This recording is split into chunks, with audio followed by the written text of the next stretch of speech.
Hello. It is. Are we ready?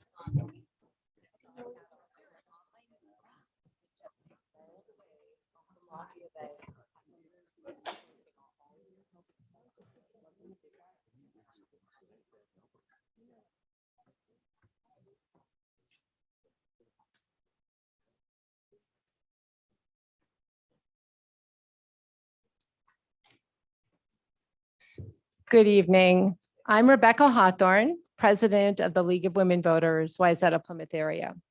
And I'd like to welcome our candidates, our audience, and our viewers to tonight's forum on behalf of the League of Women Voters.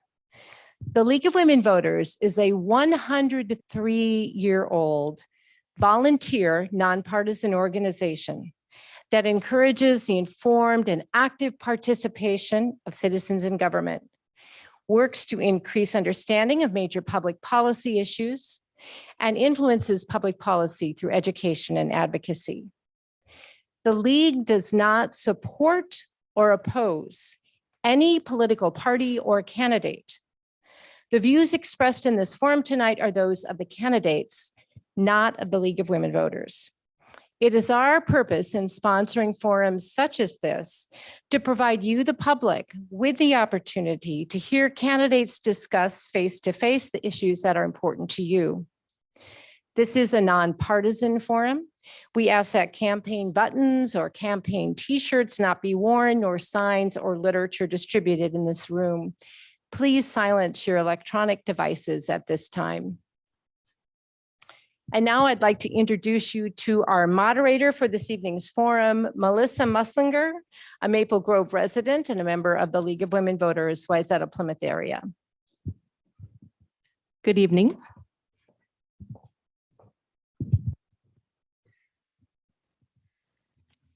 Tonight's forum is provided to give you the opportunity to learn about the candidates running for the Orono School Board. There is never enough time to cover all of the issues in a setting such as this. If your questions were not addressed, feel free to contact the candidates directly. The League of Women Voters posts complete, unedited recordings of its forums. Editing is authorized only for official media reporting. Excerpts or edited clips of candidate forums may not be used for partisan political purposes. The rules for this evening's forum are as follows. Candidates will be allowed an opening statement with a maximum of 1 minute to state their experiences, platform, and objectives. A question and answer period will follow the opening statements. The answers will be confined to 1 minute unless designated by the moderator. Opening statements will be given in alphabetical order and questions will be answered in a rotating order. A 15-second warning will be given to the candidates. Candidates, please finish your sentence quickly when you see the stop sign or you will be interrupted. The candidates also will be given a 2-minute closing statement. No reference of a personal nature will be tolerated. A person's public record may be examined, but not their character. This forum is made available to encourage the voting public to focus on the issues and not on personalities. We ask that there be no demonstrations of support or opposition to the candidates or their positions, and that candidates be allowed their full time to get their points across. We will applaud the candidates together at the end of the forum. The public has been encouraged to submit questions online in advance. For those in the audience, if you have a question, please write it on a 3x5 card available from our volunteers and raise your hand and someone will come and pick it up and bring it to our question table. Questions that are unclear, hostile, or of a personal nature will not be used. Those that fall in the same general area may be consolidated. The candidates running for 3 seats on the Orono School Board are Dan Actor, Sarah Borchers, Brady Hazlett, Wendy Lunsgaard, Todd Manson, Melinda Ringenier, and Timothy Ussett.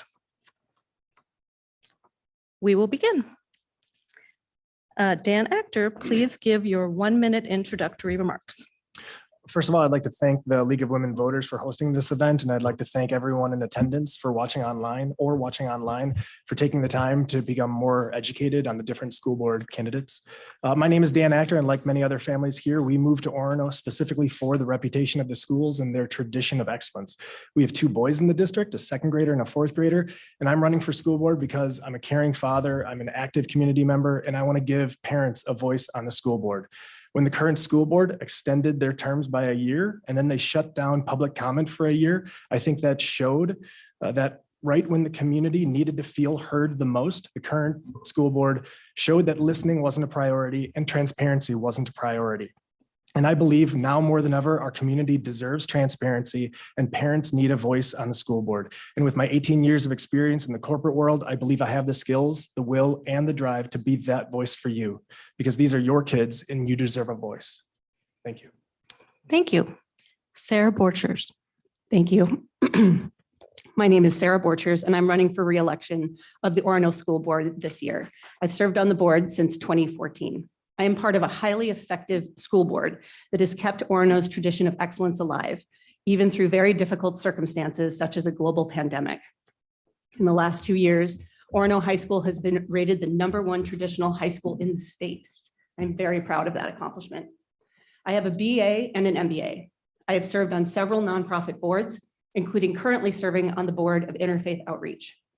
I am a community builder, and I've dedicated the last 8 years to support Orono schools, its students, teachers and staff, and the community. This support is steady, which is my style.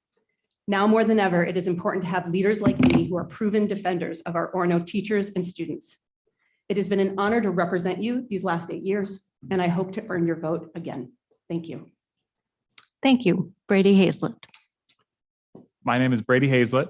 I'm a lifelong resident and alumni of the Orono School District, where I attended K through 12. I have 3 kids of my own now in the district, and I aim to join the leadership of Orono schools to ensure that my children and all students can enjoy the same elite quality of education that I experienced as a student here at Orono. This district has a strong record of academic achievement and has been recognized as a top school for as long as I can remember. It would be my duty as a school board member to keep this tradition alive. I will do this through prioritizing academics and ensuring that teachers are supported and enabled to do what they do best.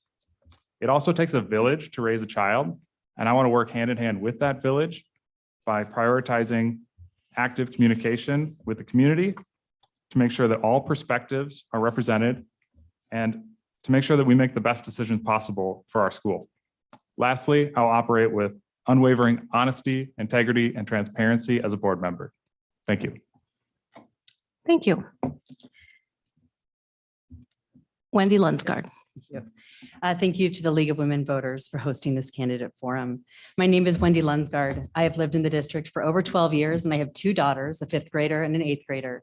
I am running for Orono School Board because I bring a strong skill set that will be an impactful addition to the board. As a literacy specialist and former elementary school teacher, I bring a unique voice of an educator along with a strong understanding of teaching and learning. I have years of service to Orono schools through my work on the Curriculum and Accountability Council for 8 years and as a member of the Orono School Strategic Planning Task Force. I served on the Orono Foundation Marketing Committee, and this will be my 8th year co-chairing the book fair to help raise funds for Orono schools.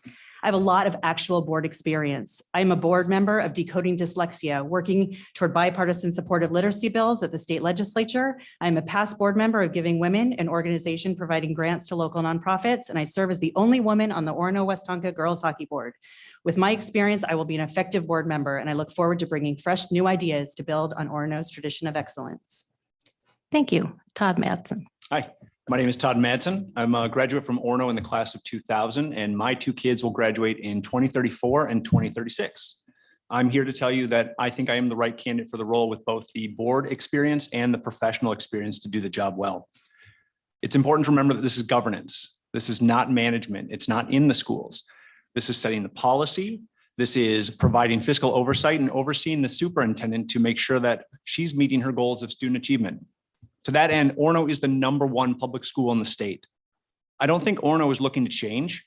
I think Orono is looking to maintain our tradition of excellence. And that requires serious and experienced candidates that have done their due diligence and understand the direction of the school and will continue to support it. A high-functioning board produces results. Board members need to be apolitical and middle of the road to represent the entire district. And always remember that the mission is the kids, period. Our kids. Thank you. Thank you. And now Melinda Ringenier. Thank you. Hi, my name is Melinda Ringenier. I'd like to thank the League of Women Voters for hosting this event and to all members of the community who are here tonight or watching the recording. Your involvement in the schools is important and necessary. I'm a mom to 3 kids, 3rd grade, 2nd grade, and pre-K. I chose Orono schools with intention for my children. I am here for my children and those in the community, as I know my education and professional expertise can lend itself well to our school board. I have a master's degree in Health and Human Services Administration and have 20 years of professional experience in investigations and compliance. I work for a large multinational company where I lead ethics and compliance and held previous positions conducting global investigations into bribery and corruption, conflicts of interest, and fraud. Prior to my corporate experience, I conducted investigations for the US government, and my work was recognized nationally for my displayed professionalism and integrity. My professional work entails governance, policy design, and building a strong reputation for the company, not based on what we say, but what we do. Candidate Ringenier, thank you. Oh, that was quick. I know, Thank you. a minute goes fast. doesn't it? And Timothy Ussett. Hey, good evening, everyone. My name is Tim Ussett. I like to say russet potato with no R is the best way to remember that. The pandemic has obviously challenged all of us in different ways, and many of its long-term impacts are still unknown. My background is in mental health and spiritual care research in a variety of nonprofit and government organizations over the last 16 years. I'm running for several reasons. First, to build on our legacy of excellence. Actually, that's not a reason, that's a given with Orono. But what I want to do is really enhance our student and staff well-being, focus on process improvement that's grounded in known best practices through dialogue with teachers, students, and our community. And lastly, keep our board focused on local nonpartisan governance. I have 2 kids in the district, and I look forward to the opportunity of serving you. Thank you. Thank you. And now we will begin with question 1. We will start with Timothy Ussett, Brady Hazlett, and Dan Actor. So Timothy Ussett, please explain your position on the Orono Tech Levy renewal. Well, that's an easy one, yes, on the Orono Tech Levy renewal. Many of you have probably seen the signs, you've seen the mailings, and we have a wonderful group of people that have been advocating for it for a number of years. It provides needed funding that our district otherwise doesn't have to support campus security and other needed things for our students and our staff. And with that, I'll yield my time. Thank you. Brady Hazlett. Yeah, I'd echo what Tim had just said there. It's definitely an emphatic yes from me as well. I think it's a given that we need the technology money. We're in an ever-changing world where we're dependent more and more on technology. And it was also highlighted that does impact school security. That is important to me. I know it's important to a lot of parents of students in the district. So definitely, I'm an emphatic yes. I want to make sure that we get that word out. I'm going to do my part as part of this campaign to make sure that people are aware of what that funding goes toward and why it's so important to the school. Thank you. Dan Actor. I'm going to sound like a broken record, but I'm also a yes on this. I think that the technology levy is very important for, updating security, updating software platforms, making sure that the Wi-Fi doesn't, go down or act intermittently, but also to pay for the personnel that's needed to support technology in our classrooms. And if we're going to be the type of district that we have been and want to be in the future, I think that we need this technology to be able to support our students and our teachers. Thank you. Next, we will have Melinda Ringenier and then Sarah Borchers and Wendy Lunsgaard. Candidate Ringenier. Well, I am an emphatic yes on this as well. Technology is an obvious need for our students in the 21st century. And it's specific, or it's important to note, and I learned this in speaking with Stacey Royal, who's heading up this, that the state actually doesn't provide any specific money to the school for technology. So this was a learning for me, and I think really important to understand that the only way that we're going to get specific funding for the technology that we need is through this funding. I would also say that we are very conservative in the amount that we're asking for. And, maybe too conservative, that we can cross that bridge at a different date. But I'm a definite yes, and I do hope that this levy passes. Thank you. Thank you. Candidate Borchers. Thank you. I am also a yes. Am on the board, and so I am putting it to the voters this November. And so I've been doing the circuit to get the word out with Dr. Flesher, our superintendent, to have as many people understand in our community what this tech levy is and what it is not. It's $1.2 million a year, and it's really important for us to continue to give students and teachers the tools that they need. So as others have said, indeed, a yes. Thank you. Candidate Lunsgaard. Hi, thank you. I don't have much to add to. I am also a yes for the levy. I think the prospect of having to cut $1.2 million from the budget is really scary, because that means programming. And I don't think that would be fair to our students. Technology, none of it can be cut. We need the security, we need the Wi-Fi, we need the switches, and we need the personnel. Given that, if everybody doesn't know, the district already has to compensate for an additional $600,000 that will not be covered by the levy. So my hope is in the future that everybody now knows about the need for technology and the levy that will be asked every 10 years, that we, especially with inflation, may be going out for more in the future, and stay tuned for that. So I'm a yes. Thank you. Candidate Madsen. Yeah, I'll take 30 or 60 seconds to say the same thing. This is incredibly important to our community. The Orono budget is $40 million. If we have to cut 1.2 million, that has substantial impacts to the students. All right, and there's no tax increase for this. This is just to keep status quo that we've had for 20 years. So again, it's really high stakes that we get this. And a lot of parents have asked, is this for iPads or other things? No, it goes towards teaching materials, but a lot of it goes towards security and infrastructure. The school has full transparency of what this goes to. So you can go actually to the Orono website and take a look at it. I think that's really it, other than Orono has one of the lowest tech spends compared to our surrounding schools. So we're very fiscally responsible and we run lean, but we need this. So please vote yes. Thank you. Now we'll go on to our second question. That question will be, beside the technology levy, what is the most important financial issue facing the district, and how would you address it? And this time we will start with candidate Madsen, followed by candidates Lunsgaard and Borchers. So candidate Madsen. Yeah. I don't think we fully know what the impact of COVID is going to be on the students. To that end, I think that mental health is probably one of the biggest challenges that we're going to face with the students and the faculty. There's a lot of unknown that's going to come out of COVID. And Orono has one of the lowest ratios of counselors to students in the state.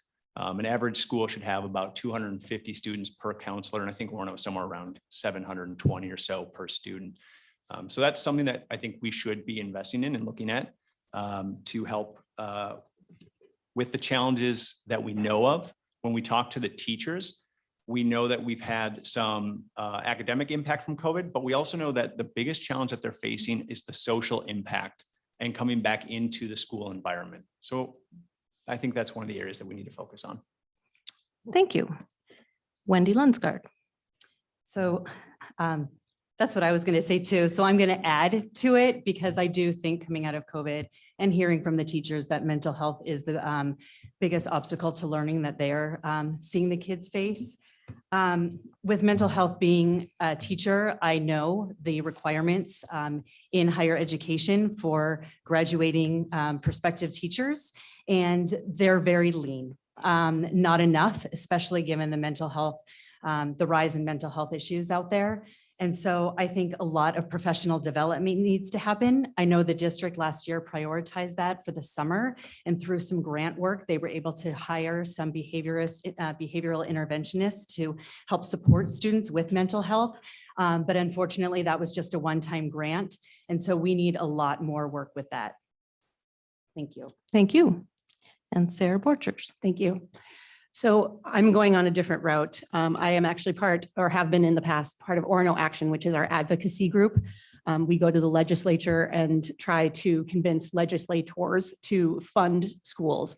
They currently do not fully fund our schools. Our special education cross subsidy, just like every other public school in Minnesota, is supposed to be fully funded. It is a mandate, and it is not. And so we have to pay out of the general fund in order to make sure that we are meeting the needs of those kids.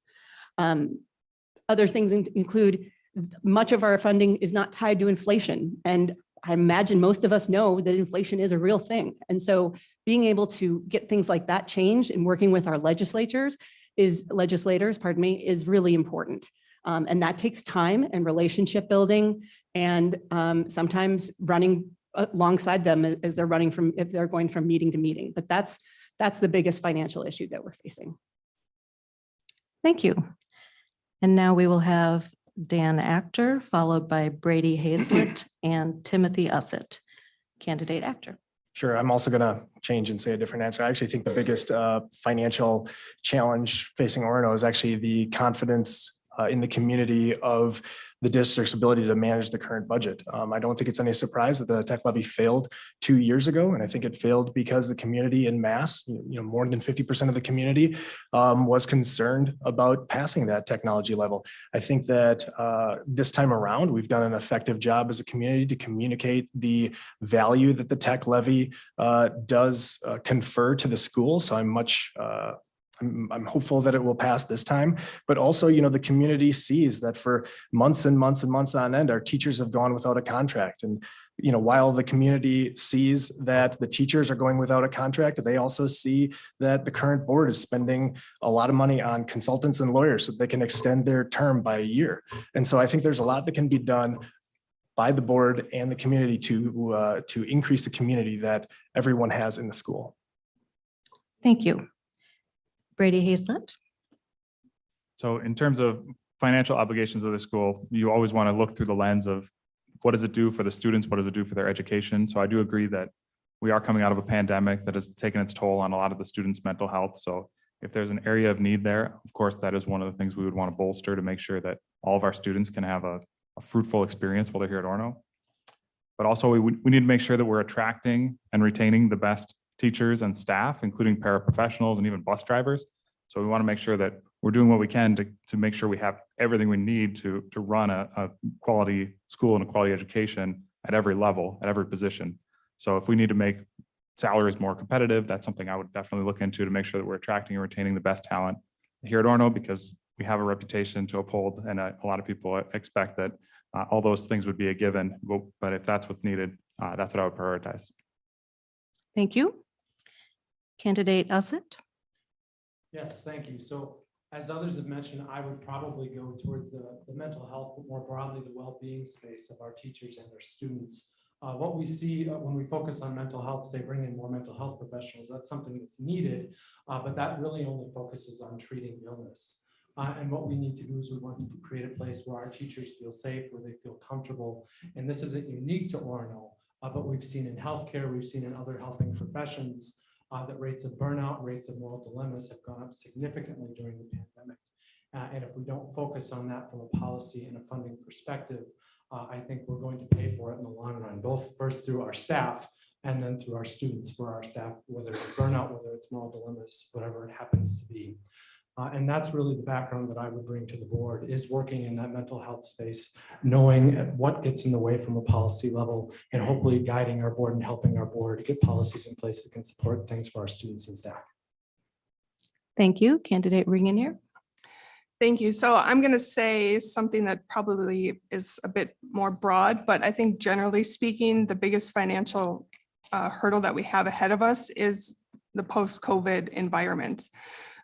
There's a lot of things that we are overcoming as a community We need to get our kids back on track academically. And what is this going to take as far as resources to get these kids back on track? Do we need additional paras? Do we need additional teachers? Do we need tutors? What do we need here to get these kids on track from the last 2 years? Additionally, teachers. I mean, talk about resilience and what they've been put through for the last 2 years.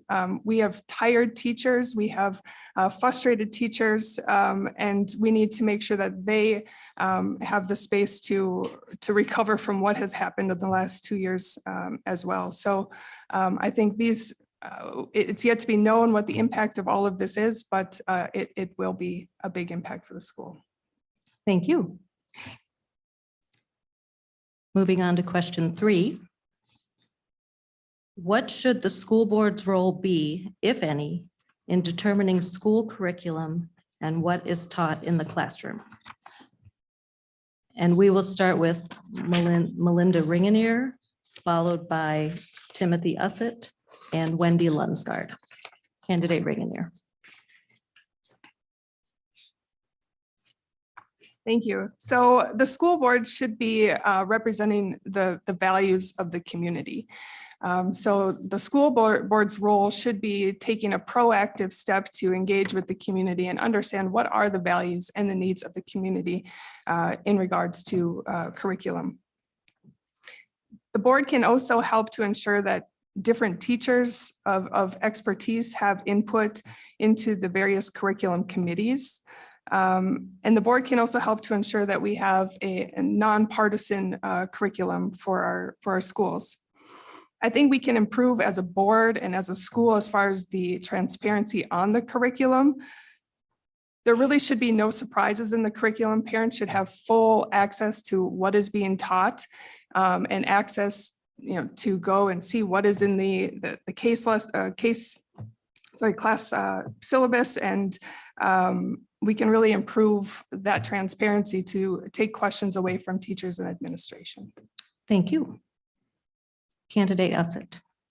Yeah, as many of you probably know, and we have actually members of this committee up here and probably in the room, there's the formal Curriculum and Accountability Council, which is one mechanism that different stakeholders can have dialogue and help make decisions around curriculum. But I ultimately think the board is at its best when it empowers our educational professionals. That means our teachers, our district leaders, to really guide that process. Of course, the board exists to facilitate dialogue with the community, but I think it's similar in healthcare, just as in education, and that we want our licensed professionals making these decisions who are informed. They're aware of the current literature and what is best practice, both in terms of how to teach, but also in terms of what to teach. Thank you. Thank you. Candidate Lunsgaard. So the school board's responsibility is to oversee curriculum review and implementation in the district per policy. Sitting on the Curriculum and Accountability Council for 8 years, I have been part of this process. Select school board members are active participants on the Curriculum and Accountability Council, which includes teachers, parents, and community members. Additionally, there is a task force of Orono teachers and leaders who are experts in the given curricular area that is being reviewed. Updates on the ongoing work of the committee and work group is presented to the board in workshops. Curriculum development in the district is a combination of state standards and statutes, current research and data, and best practices. Ultimately, the Curriculum and Accountability through all of its work makes a recommendation of curricular changes to the board for approval.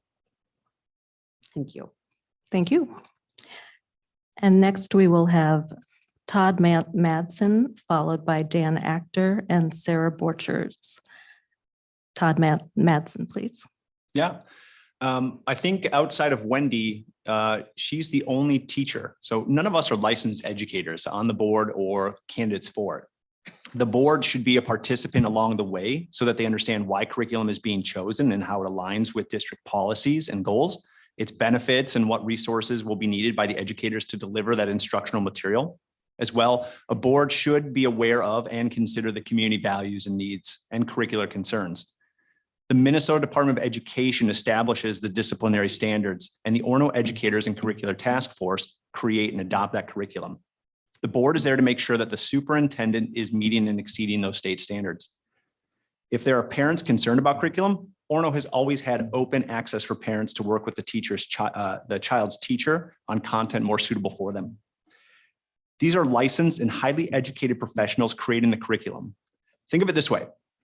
You wouldn't want the board of a hospital to dictate the care provided to your child from your doctor. Thank you. And next, Dan Actor. Yeah, so there are Minnesota state standards. They're pretty broad in general, and the school boards are tasked with choosing the curriculum they want to meet those standards. I would just emphasize that although there are a lot of pieces of input that go into the decision-making process through the Curriculum and Accountability Council with teachers and community members and board members on that council, and whatever experts they may bring in to consult with. Ultimately, it's the board members, the 6 of them, that are responsible for selecting the curriculum, and those board members should represent the values of the community. And I think the most important thing is listening to the community, interacting with parents and public in a transparent way. The board needs to take in all voices in the community into account so they can appreciate what's good curriculum and what's not, and what's controversial and what's not. Thank you. Thank you. Sarah Borchers. Thank you. I want to back up real quick to something that was mentioned about the finances. I just want to let everybody here know that given what we spend on legal fees and consultants every year, it's about 1/5 of 1% of the budget. So I just wanted to clear that up, that confusion. As for both Wendy and Todd did a great job to talk about what the Curriculum of Accountability Council, that process. And then I'm going to hit on again that if any family has a belief, a preference, work with the teachers. They do this all the time. In 7th and 8th grade, we literally get lists of books our kids are going to read for the topics that they're going to cover. And because the goal is to teach kids how to think, not what to think. And the teachers and the administrators and the school board want families to be comfortable with how the materials their kids are using, what those are. That helps everybody. The goal is to have the children learn, pardon me. Thank you. Brady Hazlett. Yeah, so a lot of it's already been stated. Understanding that the curriculum review is one of the responsibilities of the school board. We do have committees that are going to get more involved in the day-to-day and each of the details there. And you definitely don't want to step on their toes because they are the experts. And you want to make sure that for the most part, you're leaning on them and making sure that you're doing what's right for the community. However, if cases do arise, it can be the responsibility of the school board to make note of anything that's happening that's not following the policies of the school or the policy as it's stated and is alarming to parents. Definitely you want to take the weight of that off of the teachers as much as possible if you need to make some changes based on what's being highlighted. However, you only really have one direct report, and that is the superintendent as a school board. You're not trying to get involved in management day to day, but of course you'd reserve that right. It is a responsibility of the school board. And if there's something egregious the community brought to your attention, definitely you can get involved, but it'd be more of a last resort. Thank you. Okay, now we're moving on to question 4. What is your position on books being pulled from an Orono school library circulation? And for this question, we will start with candidate Borchers, followed by candidate Ringanier and candidate Madsen. So candidate Borchers, please. Thank you. So the library, the media specialists that we have here at Orono are fantastic. They are highly educated, and I know, and I'm blanking on her name, I apologize, the middle school one reads absolutely everything that is on the shelves before it ever gets placed there. They are age appropriate. Now, some families might feel like they don't want certain books to be read by their kid. Again, that is absolutely a conversation we welcome. We want to honor families' beliefs.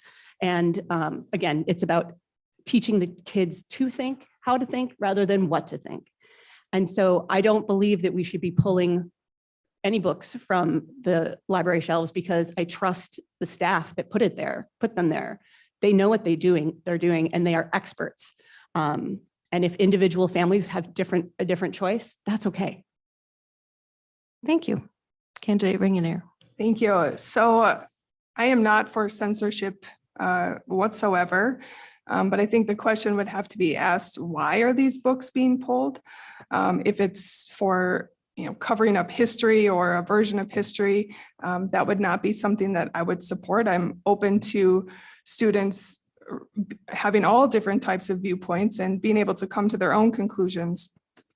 But if it's a matter of something that is not age appropriate, of sexual content or something like that, that's something I would support. If it's being pulled for a specific reason, then I would support that. But if it's to hide opposing viewpoints or anything like that, I would be against that. Thank you. Thank you.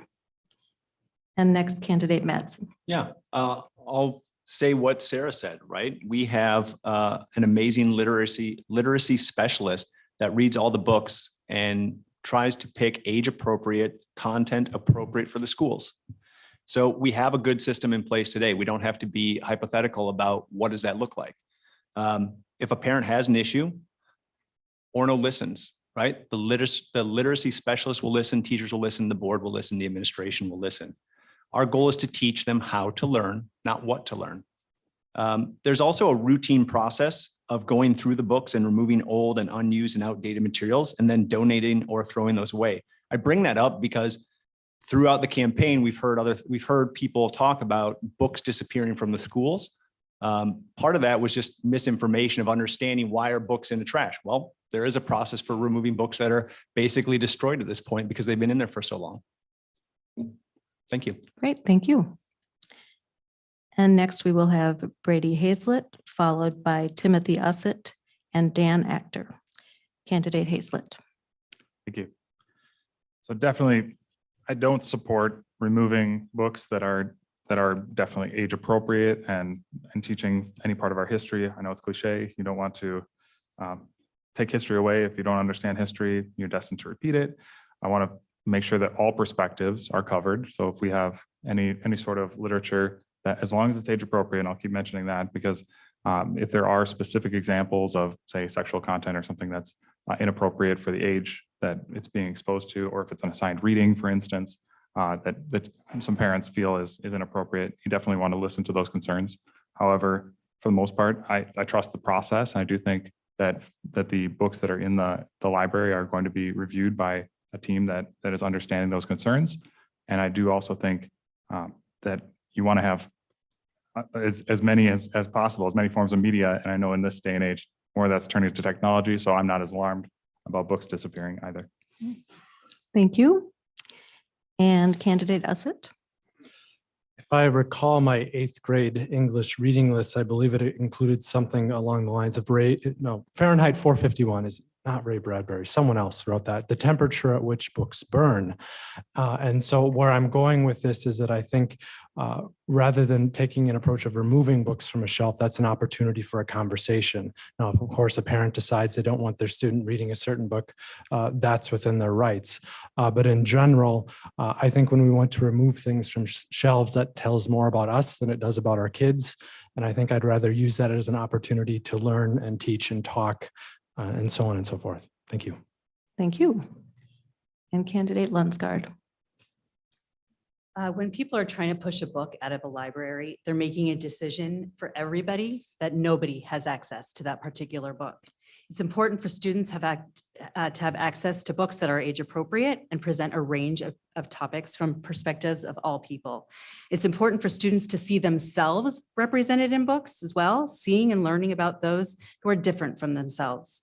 Now, with all that said, there should be a process in place that if a parent objects to a certain book, they should have the right to prevent their own kids from reading it, just as they can opt out of curriculum as mandated under state statute. I applaud and would like the practice to continue that teachers, when giving students a choice of books to read and the subject matter may be sensitive, send home a list of books so parents can review the books ahead of time and discuss with their kids which books are or are not appropriate for them to read. Thank you. Thank you. Question 5. Each time a tragic school shooting occurs in our country, there are calls for increased safety measures in schools. What actions would you support be taken by the school board to increase safety in schools? And This round, we will start with Wendy Lunsgard, followed by Dan Actor and Timothy Ussett. Candidate Lunsgard. Thank you. So I would define safety in two ways. First, I would define it physical safety on campus. So that would require continued partnership with our local police department, actively looking at crisis management policy and training in it every year, ongoing review of campus safety features, cameras, visitor management system, and conducting emergency drills.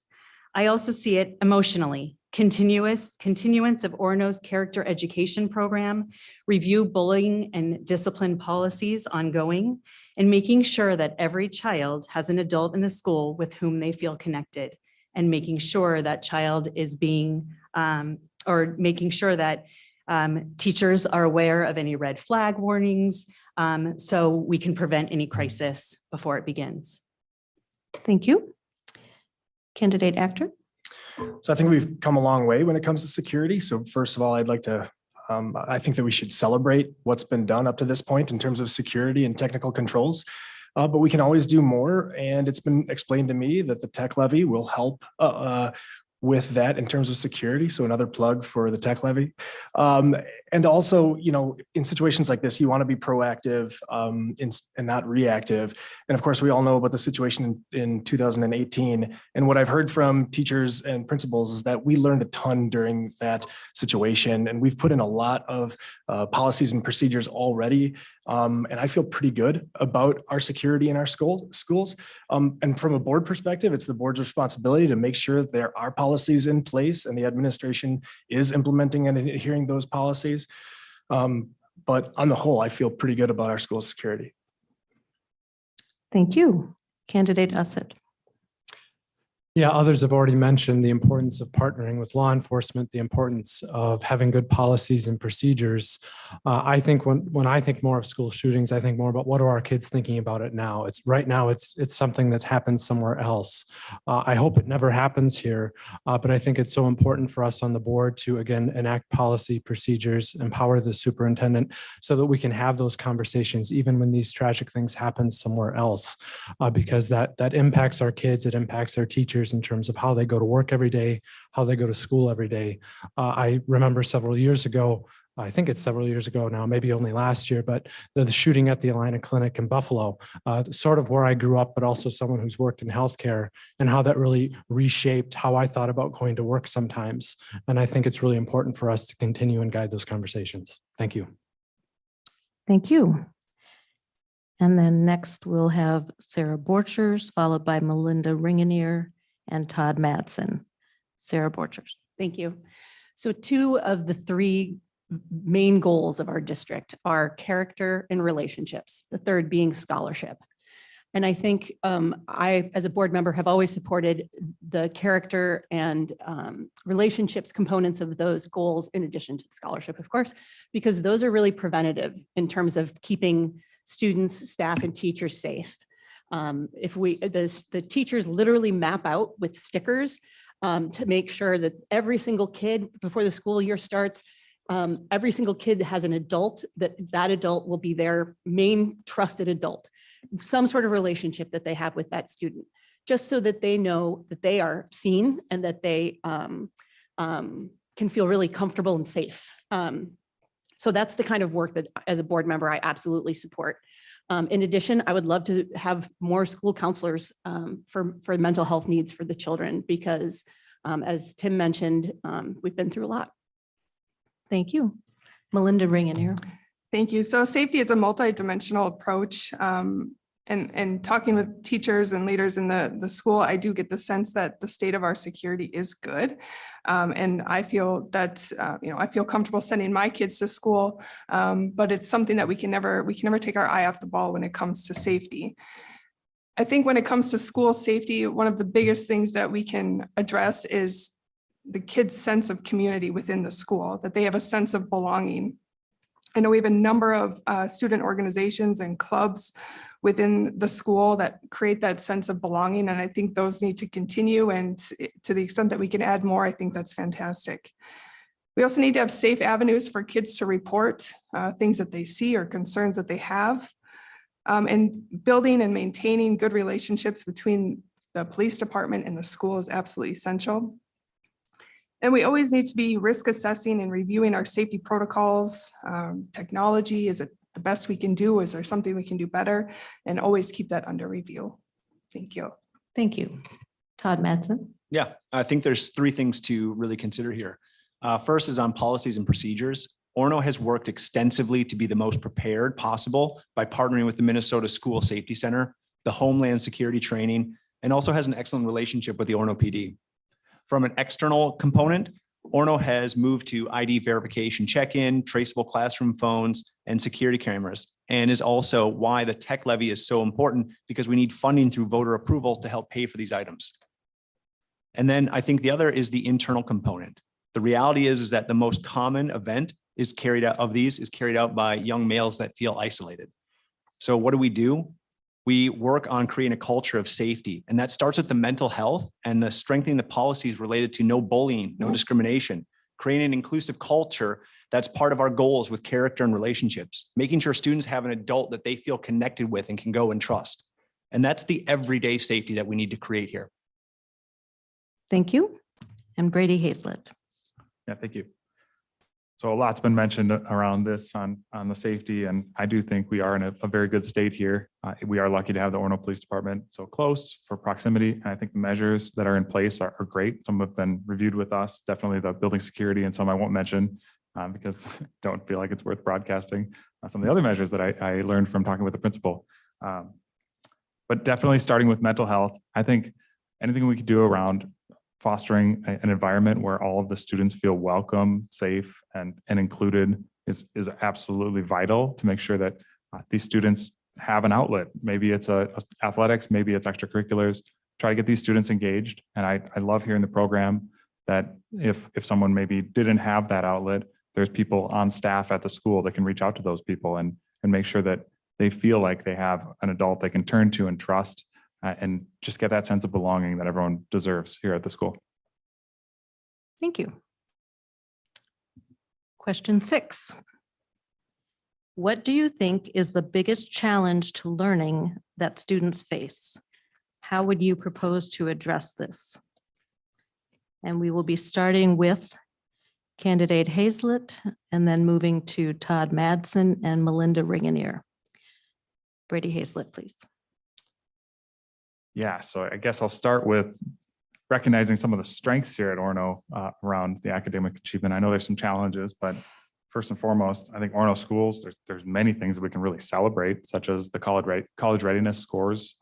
If you look at ACT or any of the AP scores, along with just AP participation, it's really impressive what we've been able to do, especially through this pandemic. There's a lot of things we can really celebrate that the student body was doing phenomenally. And if you track that data over time, it seems like it never missed a beat on some of those top achievers.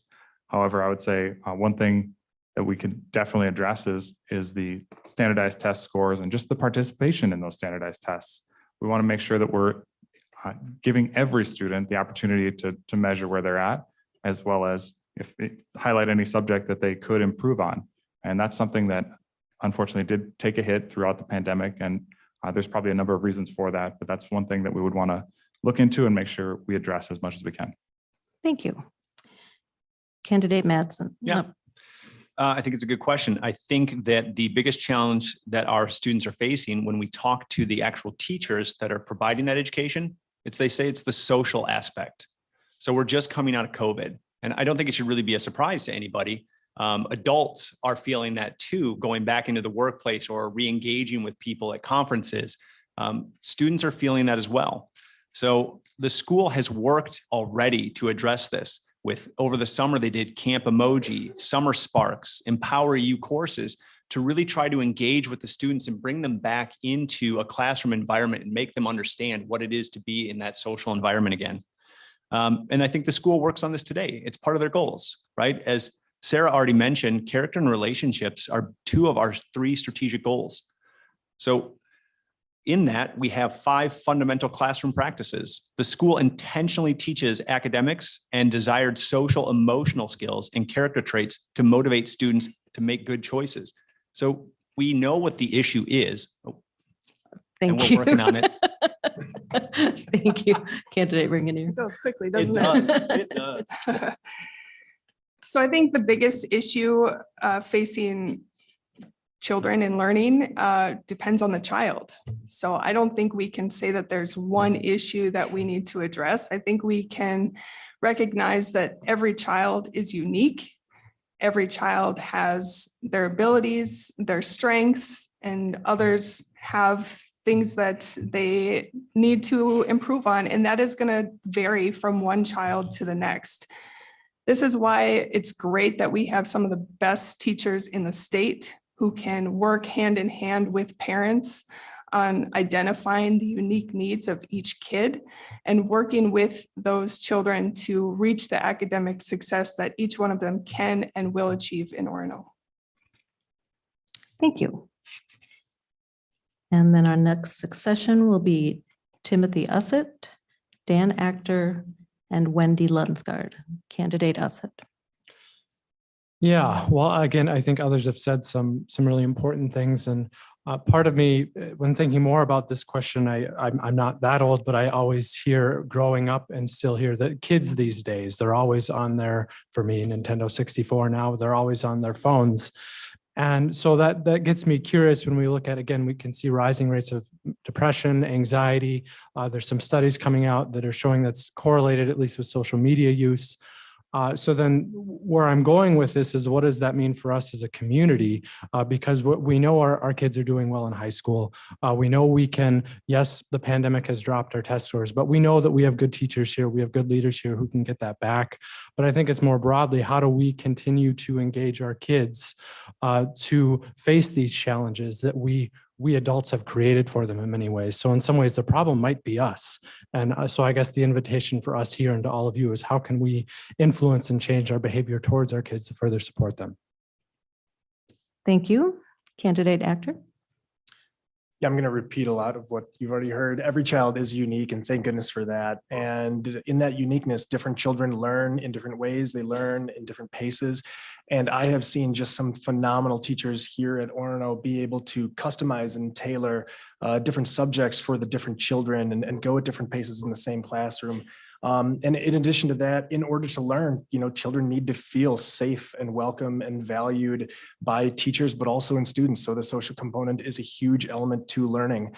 And then in later grades, I feel like this school does a good job of prioritizing excellence. And I feel that only a focus on excellence can truly inspire children to achieve their full potential. Thank you.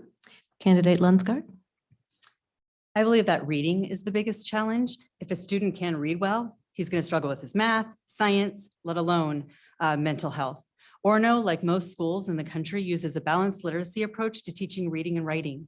This needs to be replaced with structured literacy, an approach to teaching oral and written language based on the science of how kids learn to read and write, a framework I have spent decades studying. How will I address this? Well, I already have, and I will continue to do so as a board member. I first started advocating for structured literacy at Orono 7 years ago, and the district has taken steps in the right direction. I called attention to the gaps in instruction, and that resulted in a year-long literacy study and ultimate adoption of a phonics-based curriculum. Furthermore, at a board meeting last year, I alerted the board and superintendent to a literacy professional development grant and asked them to promote the opportunity to their teachers and compensate them for their training. As a result, 6 teachers are completing the training, and upon completion, will be able to train their colleagues. This is an excellent start, and as a board member, I will ensure that this process of improvement continues. Thank you. Sarah Borchers. Thank you. I think for Orono, the biggest challenge to learning that we have right now is indeed coming out of a pandemic. Every child is unique, and our teachers do an amazing job of individualizing their education modes to each kid. But we've all lived through this, and as somebody who has sat here, I can tell you it changed our community, and our kids saw that. And so they are still processing that, and they're still trying to figure out how to interact with each other and how to interact in this community. And so that is real. And the school has already done an incredible job addressing that. The summer programs, if you ever are interested, you can watch our September 12th school board meeting online. it's phenomenal. And I'm really proud of the work we're doing to build this back. Thank you. Question 7.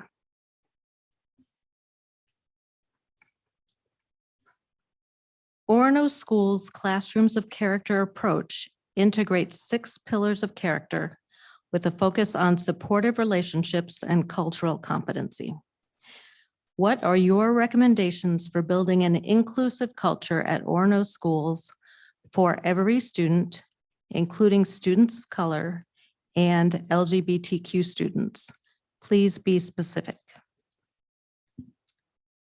And we will be starting with Timothy Ussett, followed by Brady Hazlett and Dan Actor. Candidate Ussett, please. Yes, thank you. Well, I think this is an excellent question. And I'm a little hesitant to say that I have to go first because I didn't get to hear what others said because it's such a contentious issue.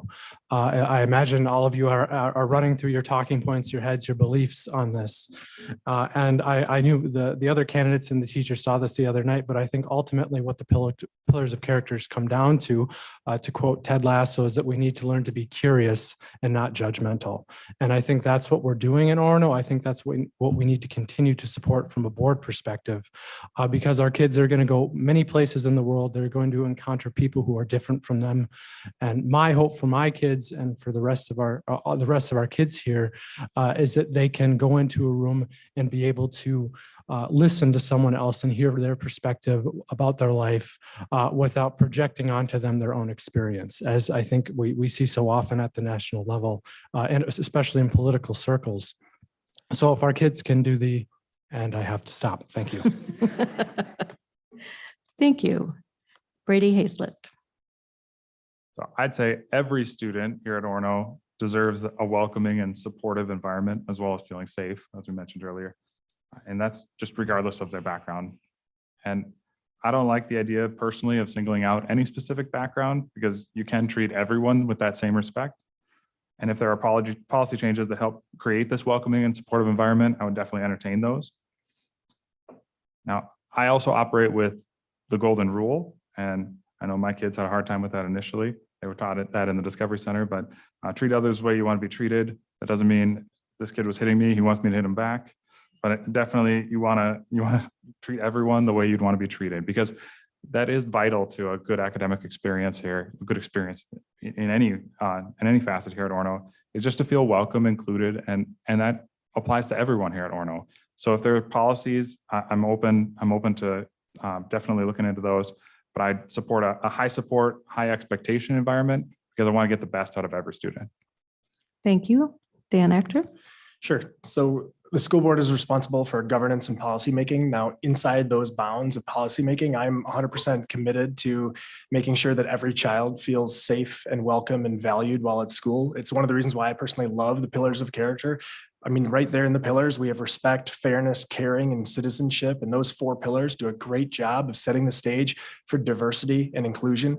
I would also say that in addition to that, it's not just the board's job to promote inclusion. I think that it's the families at home who own a very real piece of that responsibility to teach love and compassion for all, so that when their children are either at school or they're at home, they behave with character and they treat others with love and compassion. So if you want to get to specifics, I would try to drive the pillars further into the home.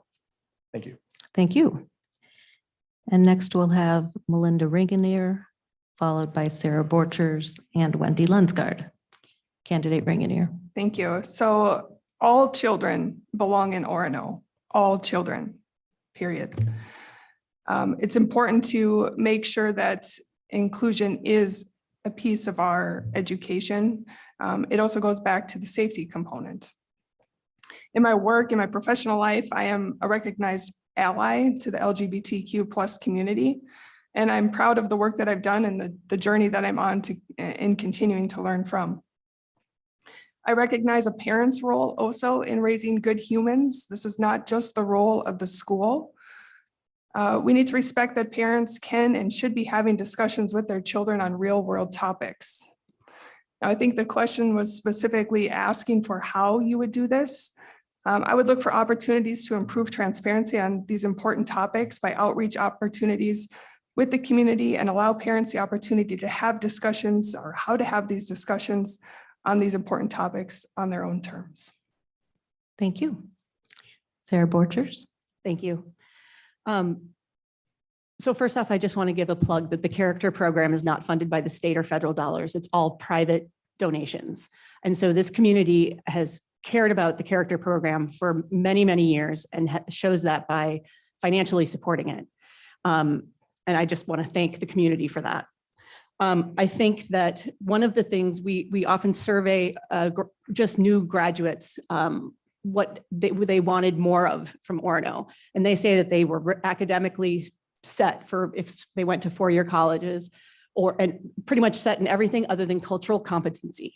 That was the part that they felt like we didn't do a good job. And so I think we need to do a better job. And I seek out ways. If you have ideas, please let me know. I think having groups at the high school have been really helpful, possibly expanding those groups to other schools if needed or desired.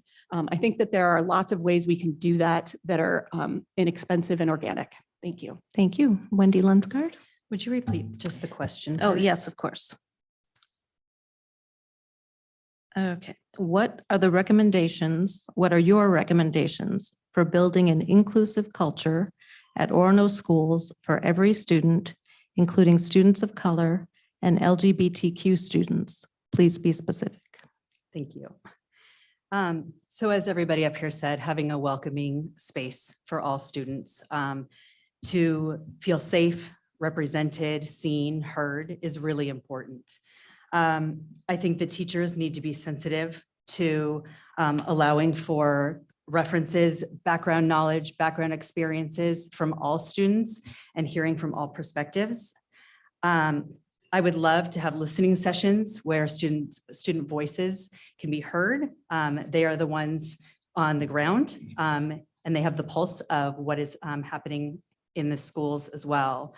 I also think that our students need to understand how to live in a global society with various cultures, various beliefs and values. And I think if students can see themselves in the curriculum and learn from others that they may not see, that's going to be really, really important as well. Thank you. Thank you. And Todd Mattson. Yeah. I think that students have to have a safe place and feel welcomed in order to learn. That basic need must be met in order to address their education. And so that's working on character and relationships. Again, two of our goals that keep coming up, right? That works on the character and relationship. That is the support networks as well, adults that they can reach out to and feel connected. It's something that our teachers are actually encouraged to do. It's part of their training as well, is to go through DE&I training.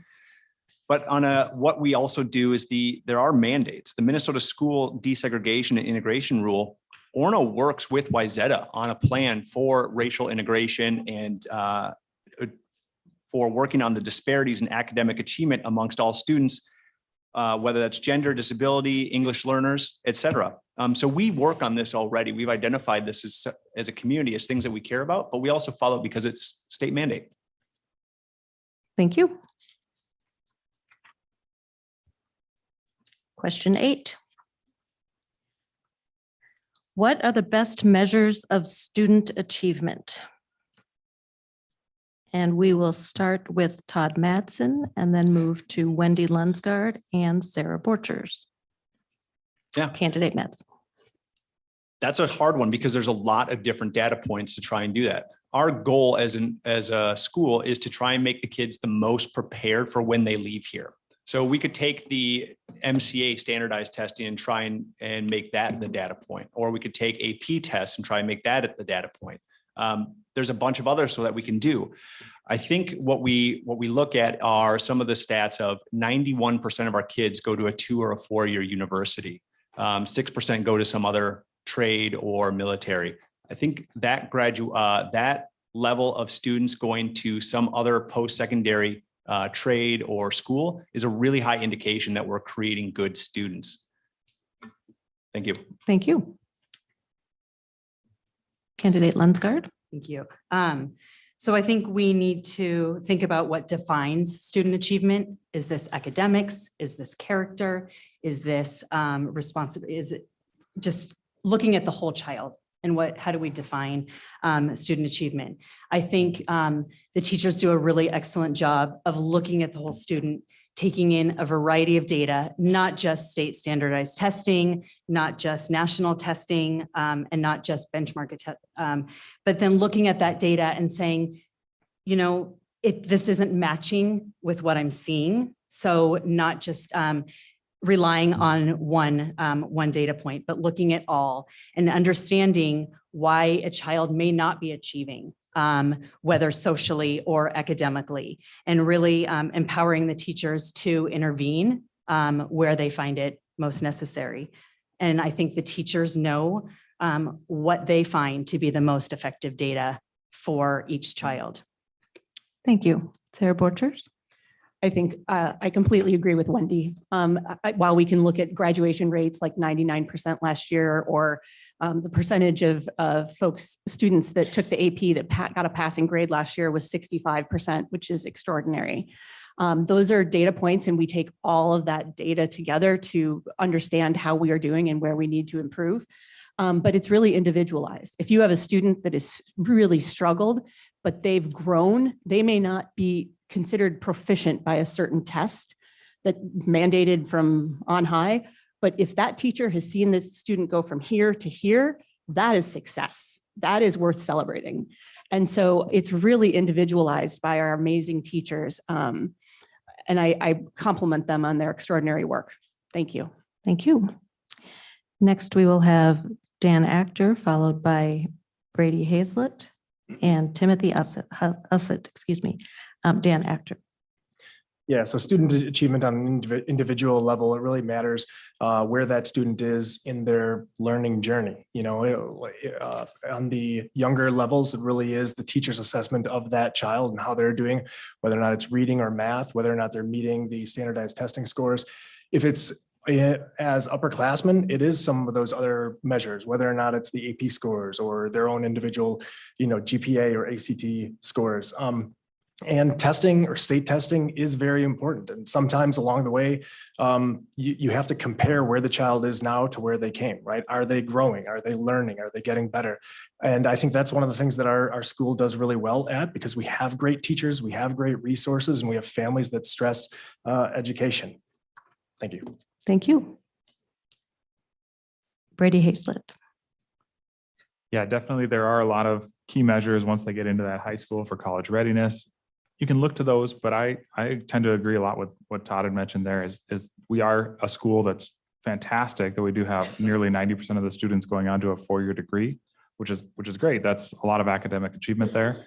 But we want to make sure, I'm passionate about this because I work in a position where I support a skilled trade, and we want to make sure that any student that decides to go a different route, they're going to be in the minority here at Orono. And we want to make sure that we're recognizing them and making sure that they know that that's still a noble career path to take. And especially right now when there's such a need in a lot of these skilled trades.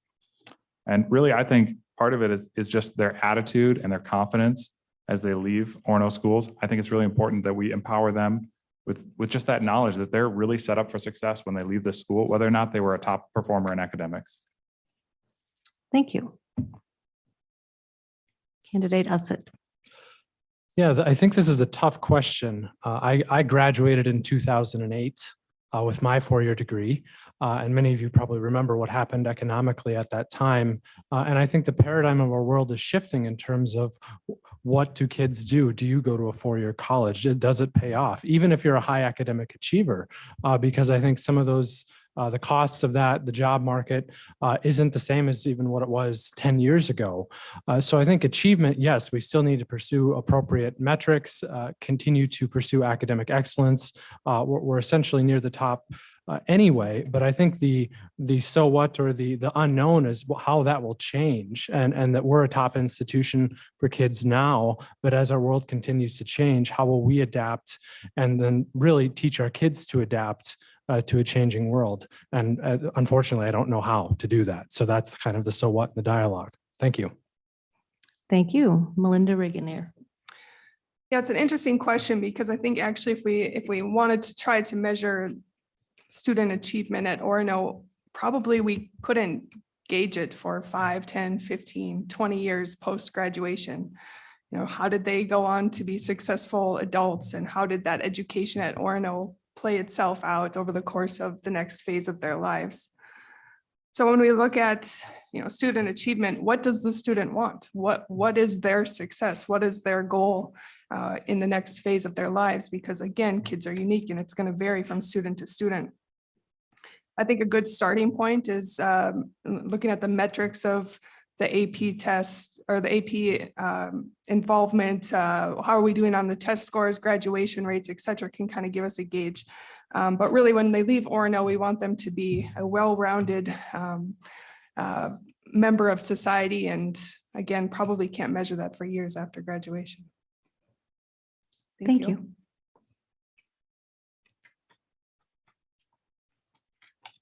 Question 9.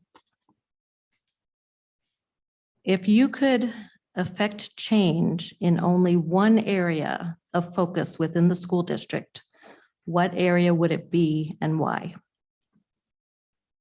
And we will start with Melinda Ringenier, followed by Dan Actor and Brady Hazlett. Candidate Ringenier. So if I could only change one thing or affect change in one area, it would be trust. I feel that in the last several years, there's been a distrust that has been growing between the community and the school board.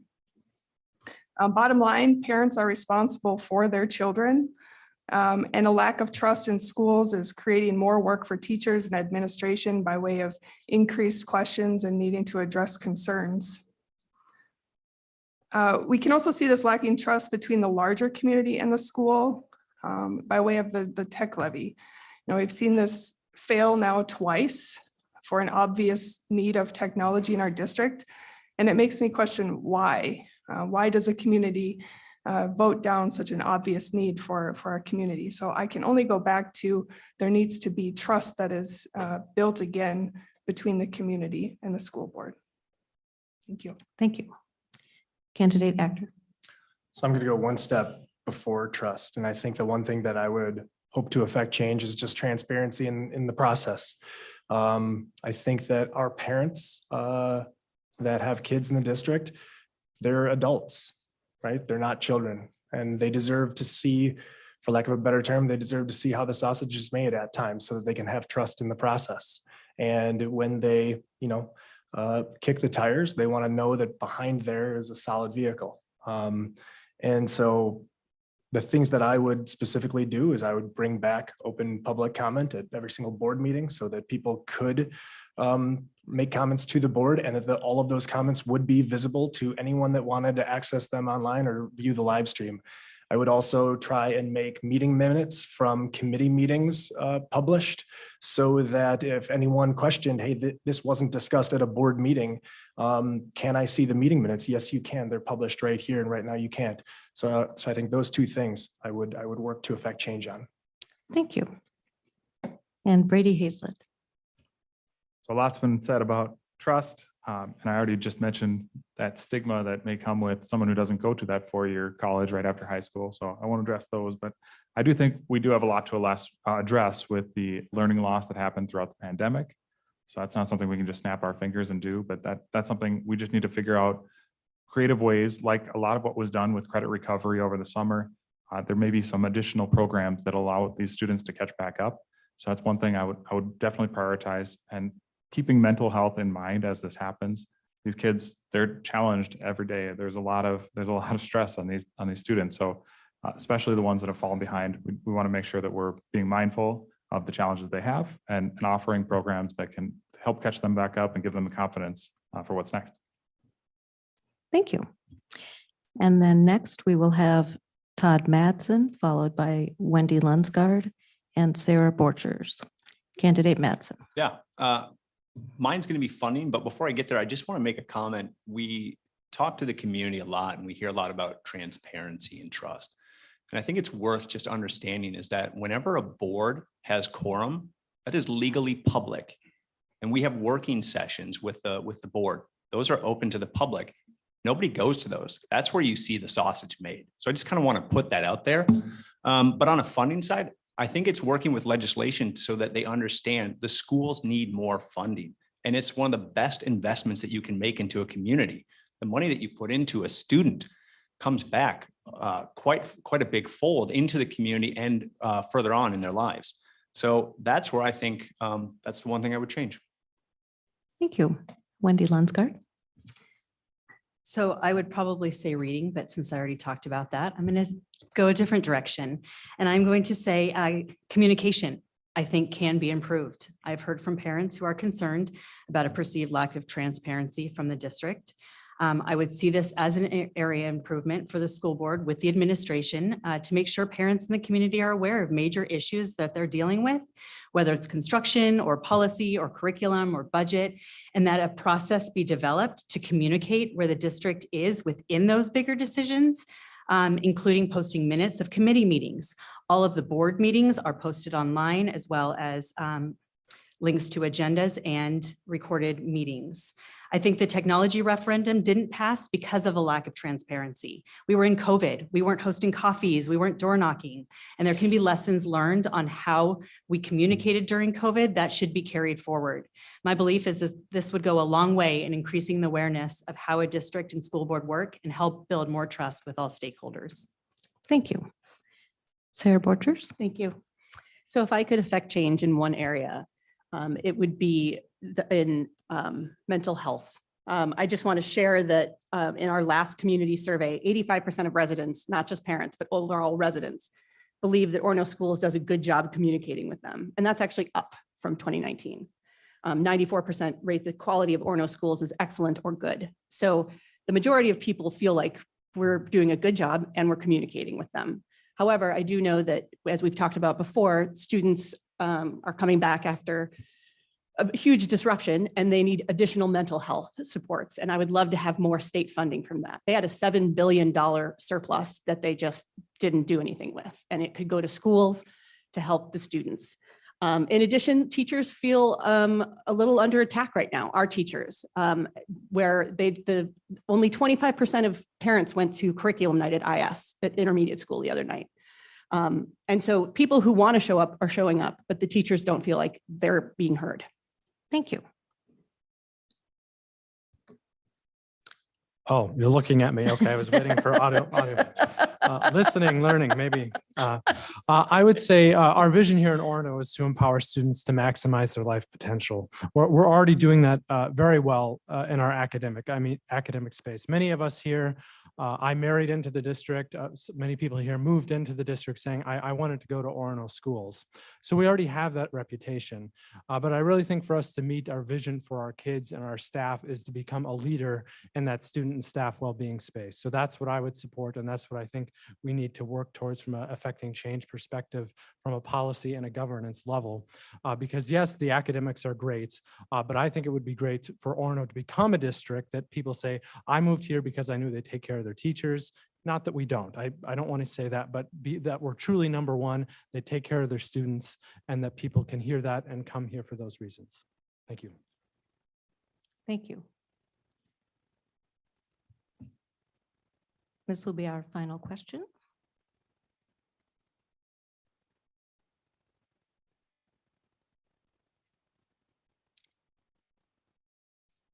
If elected, what would you do to listen to and address the interests and concerns of all residents of the district? And we were going to start with Dan Actor, followed by Melinda Ringenier, and then Todd Madsen. Dan Actor, please. Yeah, like we mentioned earlier, I think communication is key. One of my skills in my background is I'm an expert in market research, gathering feedback and collaborating in the corporate world. And I would make sure that we had mechanisms in place to test the temperature on an ongoing basis of our community members, our staff, our kids, and our parents. I think that it's important to make sure that all voices are heard in an even-tempered way. Yeah, that's what I would do. It's very important. So. Thank you. Melinda Ringenier. So it starts with listening, but I also believe that there needs to be not just an open door policy that you can come speak to us, but that the board is actually seeking out opinions from the community. I recently attended a school board meeting, and after the school board meeting was one of these workshops that Todd mentioned. And I, as a parent, didn't know that these were open for the public. And I would assume that a lot of parents also don't know that these are available and open to the public. But I got to say, what I learned in that workshop was great. And I wish that I had known that you could go to these meetings and that they were available. And in speaking with other parents about what was discussed there, they also said, I didn't know I could go to those. So that's why I say it needs to be a bit of a poll from the board too, to say, we invite you to these sessions, and to really open up that door to the public to say, come on in, we want to hear from you. And we also want you to hear what the great things that we're doing. Thank you. And Todd Mattson. Can you repeat the question? Yes. If elected, what would you do to listen to and address the interests and concerns of all residents of the district? Yeah. Well, I think everyone's going to have the same answer. It's about listening, right? And listening is showing respect, and then that builds trust. And so I think that's what you do, right? You listen to the community as best as you can, right? There's only 6 people on the board. You do what you can to listen. But that's really where it comes down to, is just taking the opportunity to listen to people. And when you do that as a quorum, you can listen, but you can't engage. So the board takes actions to have listening sessions. So they don't have quorum then, and then you can actually have a conversation, and that improves the dialogue. In my experience, I think the best way to actually have a good trust building and insightful conversation is just one-on-one.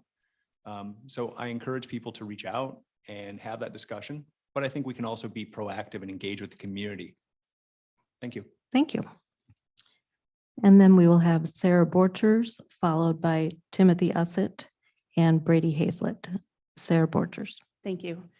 So there are a lot of ways that we engage with the community, that we have a number of committees that parents and community members are on. The Community Ed Committee, the Curriculum and Accountability Council, the ECFE Advisory Committee, Orono Action, Orono Healthy Youth, et cetera. And there's also all the parent groups that we all know and love. And we act as liaisons when we're invited to those, whether it's PTO, SPA, or the Orono Foundation. So we're getting a ton of input from there. And then there's also you can always reach out to any school board member or all of us. Our contact information is listed on the website. And then, like Todd said, you can come to the meetings either where we can't respond because we're in quorum, or where there's only 3 of us and maybe you have something a little more sensitive you want to talk about with us and have more of a conversation. We get out in the community through tech levy information sessions. But really, there's so much information available to you that if you wanted to know anything or you wanted to reach out to us, you could. Thank you.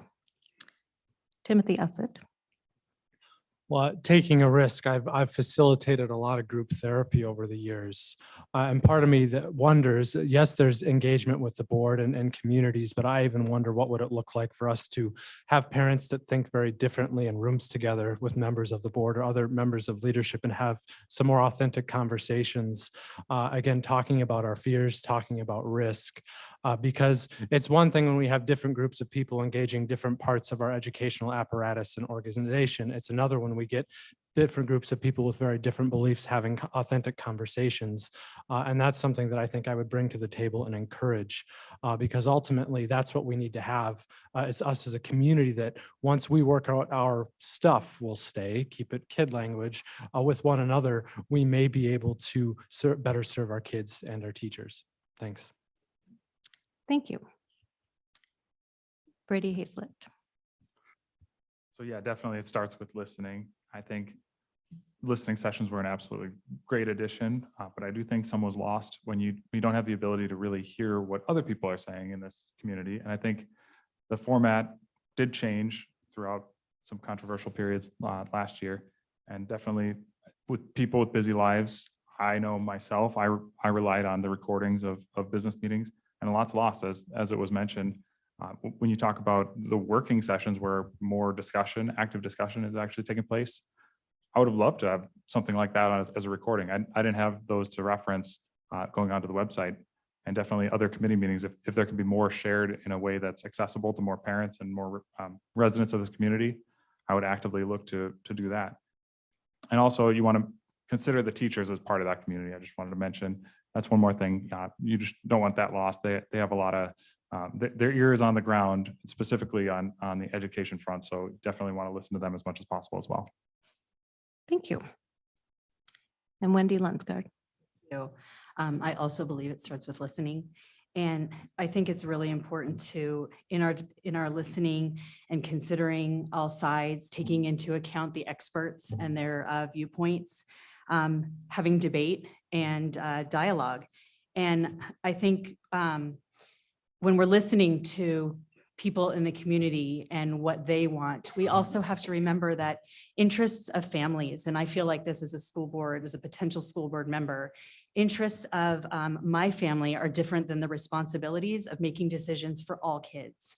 So while we may take input from people in the community, what may be good for one family may not be good for another, and we have to keep the interests of all kids. And so just because decisions are made and maybe I didn't get my way, it doesn't mean that I wasn't heard. It just means that maybe that wasn't a decision that was good for all kids. Thank you. Now we will start our closing remarks. I will be calling on you in the same order. Sarah Borchers, followed by Melinda Ringenier and Todd Madsen. Sarah Borchers. Thank you. Thank you to the League of Women Voters for hosting this forum tonight. After hearing from all the candidates, I hope voters can see there is a clear difference between those of us who are motivated by fear and division, and those of us, including me, who are running because we love Orono schools and believe in data-driven decisions, common sense approaches, and conservative fiscal management. I've been doing this good work for the last 8 years. I've been talking with parents, students, and teachers that whole time.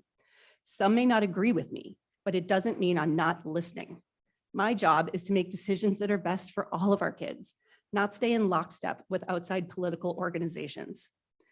As for the buzzword about transparency, that's just fear-mongering. Our board meetings are open. Our budget is online, along with a ton of other information. I know some candidates don't want you to believe that the information is at your fingertips, but it is. I attended Orono, and my husband and I moved here from California, specifically so our kids could attend Orono, which they've attended their whole lives.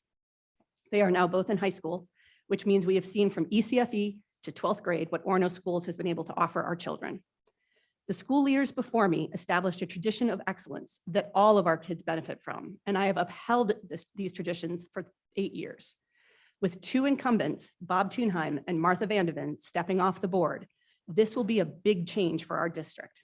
Having a proven, steady candidate alongside any new members will help stabilize our board to keep our unwavering focus on continuous improvement towards excellence. I believe our kids deserve nothing less.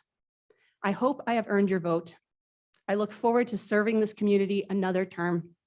Let's maintain and expand Orono's excellence together. Thank you. Thank you. And now Melinda Ringenier.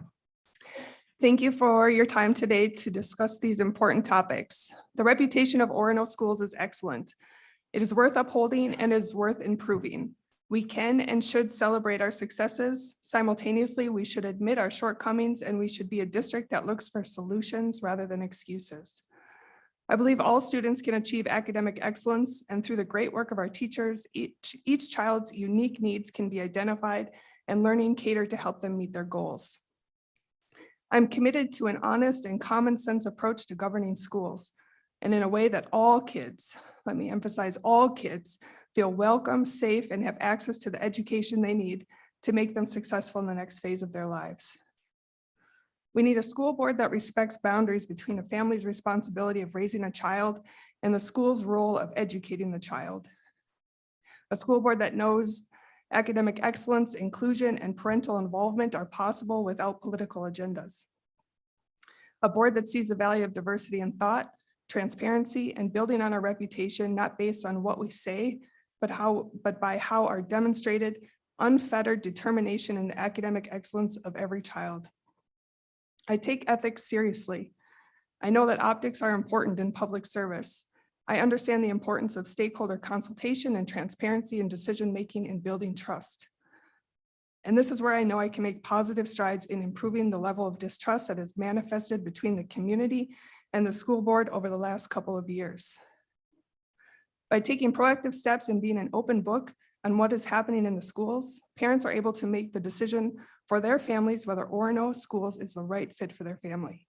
And I encourage parents in the community to stay involved, because working together will make this place incredible for generations to come.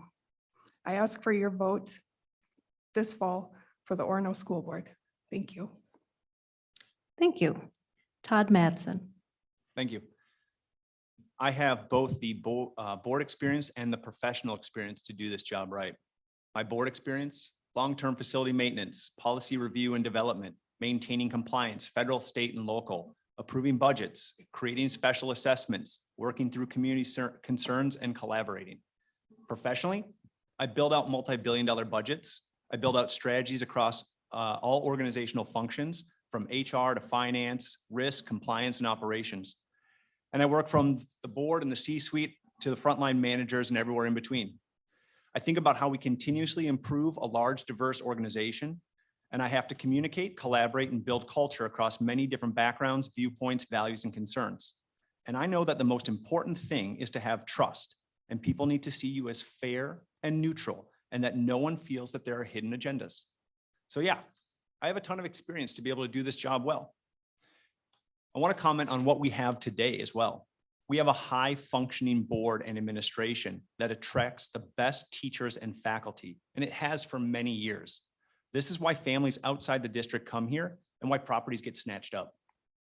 And it's a high functioning board, not because the members think alike. It's far from it. I've met them all. They're very different, but because they have trust in each other and that they know the mission is the kids, period. A high functioning board doesn't bring in politics and division. They don't attack the administration or the teachers. Orono is the #1 public school. It doesn't need to change. It needs members who have done the due diligence to do the job right. Board members need to be apolitical and middle of the road, and that's what I bring to the table. And in closing, I would like to just say my thank you to some of the notable endorsements that we've gotten from Jack Veach, John Malone, and Bob Thunheim, current and former board chairs, the Orono Education Association, the Teachers Union endorsement, and Martha Vandeven. Thank you. Timothy Ussett.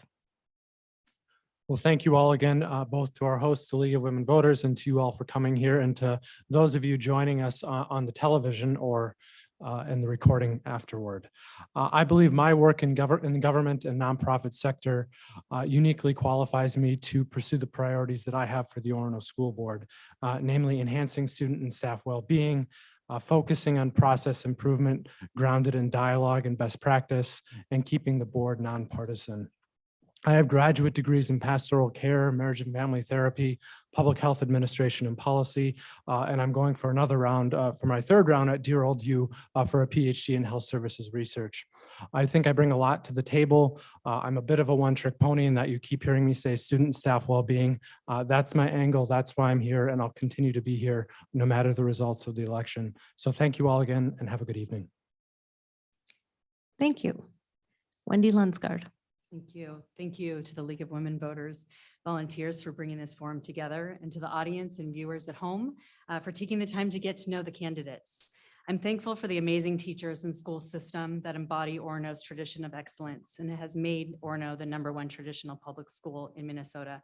I love Orono schools and the community. I had the experience needed to be an effective school board member. I have the passion to bring new ideas and fight for them. I advocate for all kids, and I know as a board member to stay in the lane of governance, not management. The board has serious decisions to make, and we need serious people to make them. Many of these decisions will have lasting impact for years to come. We need to come together and find our common ground, debate, deliberate thoughtfully, and problem solve to create solutions that will provide the best outcomes for our children. I also would like to say that I have the endorsement of Jack Veach, John Malone, past board chairs in the Orono Education Endorsement Association. To me, this shows that they believe I will be thoughtful and balanced and professional in my work as a school board member. If any of the issues I spoke about tonight are important to you, please vote for me. Visit me at wendylunsgaard.org and reach out if you have any further questions. Thank you and have a great evening. Thank you. Brady Hazlett. Yeah, thank you to everyone here tonight, League of Women Voters and everyone online. I love Orono. I'm raising a third generation of Orono students since both of my parents and my wife graduated from Orono. I was lucky to see this school from now 3 angles, as a student K through 12, as well as now as a parent of some young kids in the district, and at home when my father was a teacher here at Orono for 25 years at the high school. This gives me an immense respect for our teachers who are passionate, dedicated, and extremely talented. From a credential standpoint, I'm an engineer by training and trade, and this has honed my creativity, critical thinking, and data analysis skills. I'm basically a career problem solver, and these qualities will help me shed any bias when it comes to any policy decisions that need to be made. I've seen Orono's excellence firsthand, and this tradition is alive and well. But the past few years have been tough on our community and our school, with a few controversial policy decisions that just had to be made. And this has certainly tested the schools and our community's resilience. We need to heal any wounds which emerge due to lack of trust or lack of transparency, whether they're real or just perceived here at Orono. Prioritizing academics and listening to the community will go a long way toward regaining this lost trust, working together with parents, teachers, and the community to ensure that Orono continues the tradition of excellence in academics for many years to come. We also need to work extra hard to make board discussions and decisions as transparent as possible to allow the community to know that their concerns are being addressed and considered as decisions need to be made for our school. Residents of the Orono School District should be confident that Orono schools are a great option, if not the best option, for the education of their own family. This November, when you're ready to vote for the school board, please remember Brady Hazlett. Thank you. Thank you. Dan Actor. I'd like to thank the League of Women Voters for hosting this event and allowing us to come and share our thoughts this evening. And I agree with Brady. The past few years have been difficult for everyone. And unfortunately, our kids have been made to carry one of the heaviest burdens. From the 2-year-olds who were forced to mask at the Discovery Center to the 3rd graders who fell behind learning to read because they couldn't see the words being formulated behind a mask, to the teenagers who missed out on a normal high school experience. And through all of this, the Orono School Board stopped listening to parents. And with the demands from St. Paul and Education Minnesota, parents' voices are being drowned out of the process. It's time parents had a voice on the Orono School Board, and I want to be that voice for you. Now, my campaign is about putting kids first, which means focusing on the basics like reading and writing, science and math, and preventing divisive curriculum that distracts from real education from entering the classroom. I believe that education should be rigorous and that schools should prioritize excellence because I believe that only a focus on excellence truly inspires all children to achieve their full potential. I believe I have the skills to help rebuild the community's confidence in the board. I've spent 18 years working in the medical device industry, first as an engineer, and now I'm a senior director in charge of product management. I've managed multi-million-dollar budgets. I've been a professional change agent. I've worked with a wide variety of people of all backgrounds. I'm an expert in market research, gathering feedback, collaboration, and I listen to people's needs and concerns before, during, and after implementing a change, because I think that's a critical part of any successful organization. And I want to bring that to the Orono School Board. So on November 8th, vote for me and let's put kids first. Thank you. Thank you. Everyone's good? Well, 1 second. Before concluding the Orono School Board Candidate Forum, I want to thank those who have made this forum possible. First, on behalf of the League of Women Voters, I thank the candidates for being part of the democratic process by running for office and for being willing to serve our community. Audience, please join me in thanking the candidates.